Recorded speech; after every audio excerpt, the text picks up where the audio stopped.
सिद्धांतों के बारे में कुछ कहा था और उनमें एक विषय था कीर्तनीय सदा हरि। उसमें बतलाया था कि एक अच्छे आदमी के मूलभूत सिद्धांत कार्डिनल प्रिंसिपल क्या है, उनका स्वभाव कैसा होना चाहिए।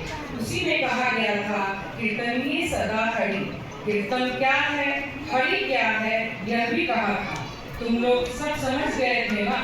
तो कीर्तनीय सदा हरि, भक्त तो हरि का कीर्तन करेंगे। उस वक्त हरि क्या करेंगे, यह तो एक सवाल है। भक्त हरि को बहुत प्यारे हैं और हरि भी भक्त के बहुत प्यारे हैं और हरि को पाप चुरा लेते हैं। यह सभी कुछ तो है, पर भक्त जब हरि का कीर्तन करेंगे तो हरि उस वक्त क्या करेंगे। बात यह है, तुम लोग जानते हो कि भक्त लोग जब कीर्तन करते हैं तो मंत्र, अगर सिद्ध मंत्र हो, कीर्तन का भी तो मंत्र है, असाक्षी सिद्ध मंत्र हो जिसमें 8 अक्षर रहे तथा सिद्ध भी हो, तो कीर्तन का एक वातावरण बन जाएगा। एक तरंग वेग शुरू हो जाएगी। तरंग क्यों होती है? हर साधक कीर्तन करने वक्त महसूस करता है कि एक विशेष तरंग उत्पन्न होती है। यह कैसे होता है, वह तरंग कहाँ से आती है? तो भक्त लोग जहाँ बैठकर कीर्तन करते हैं वहाँ वे अपना एक वातावरण बना लेते हैं और उस वातावरण का जो केंद्र है वही तो वह तरंग बहती रहती है। तो भक्त लोग जो वातावरण बना लेते हैं, शास्त्र में उस वातावरण को कहते हैं हरि परिमंडल। परिमंडल माने वातावरण और हरि परिमंडल माने हरि का वातावरण। यह तरंग हरि परिमंडल में बनेगी। उस वक्त हरि कहाँ रहते हैं? भागवत का एक प्रचलित श्लोक है, नाहं तिष्ठामि वैकुंठे योगिनां हृदये न च मद्भक्ताय यत् गायन्ति तत् तिष्ठामि नारद। नारद जी का प्रश्न था, भगवान तुम तो सर्वव्यापी हो, यह बात तो ठीक है, किंतु तुम्हारा जो सर्वव्यापित्व है, तुम तो सर्वत्र हो, तो भी एक जगह बैठकर नियंत्रण करते हो। एक विशेष बिंदु से तुम अपने कार्य को नियंत्रण करते हो, यह बात भी ठीक है, पर वह तो तुम्हारा प्राण केंद्र है, वह कहाँ है? तुम्हारा असली निवास कहाँ है? यह नारद ने कहा। नारद शब्द का माने क्या है? संस्कृत में नार के 3 माने होते हैं। नार का एक माने है नीर अर्थात जल, दूसरा माने परमा प्रकृति, नार माने प्रकृति, और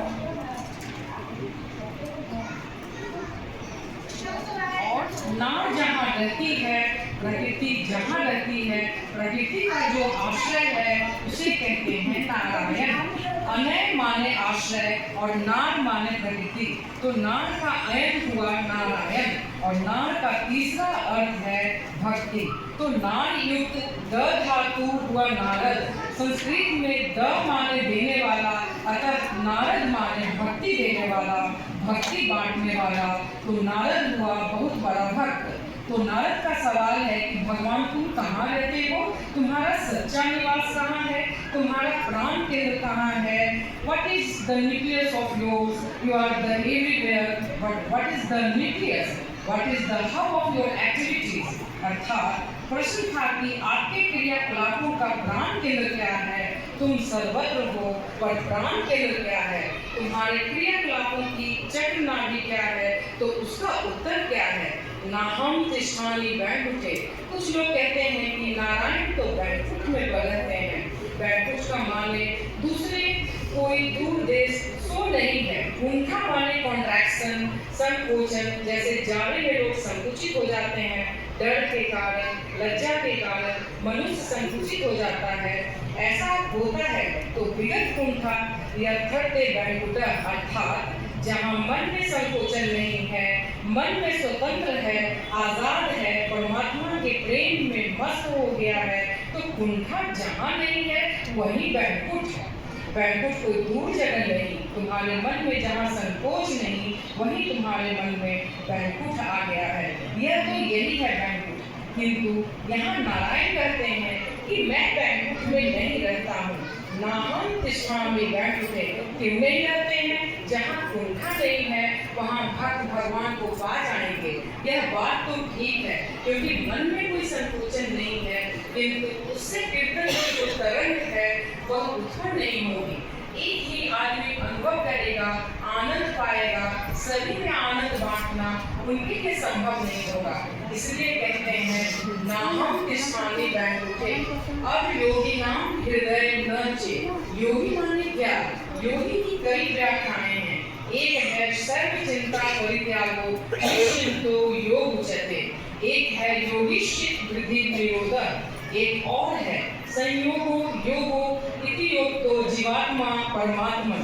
इस प्रकार कई व्याख्याएं हैं, किंतु जो योगी है वह क्या करता है? वह चित्त वृत्ति निरोधन, चित्त की जो वृत्तियां हैं उसे निलंबित सस्पेंड कर देता है, अस्तंभित कर देता है। That is, all his mental propensities are suspended, remain in suspended state. That is, there cannot be expression of any of his feeling. अर्थात सभी मानसिक वृत्तियों का निरोध हो जाता है और निरोध के रूप में सस्पेंडेड फॉर्म नहीं हुई, अभिव्यक्ति नहीं हुई, तो वहाँ अगर नारायण रहते हैं तो उनका अभिप्रकाश तो नहीं होगा। योगी अपने हृदय में परमात्मा की उपस्थिति महसूस करेंगे, मगर उससे वह तरंग बाहर नहीं निकल सकती जो कीर्तन से निकलती है। तो परमात्मा का अधिष्ठान योगी के हृदय में होने पर भी वह सूखा है, वह रेगिस्तान है, जहाँ वहाँ रस नहीं है, लेकिन कीर्तन में रस है। रसो वै सह, वे रस स्वरूप है, आनंद स्वरूप है। लोग आनंद पाएंगे, कीर्तन में आनंद पाते हैं। इसलिए अगर उस वक्त नारायण योगी के हृदय में रहते हैं तो और किसी को आनंद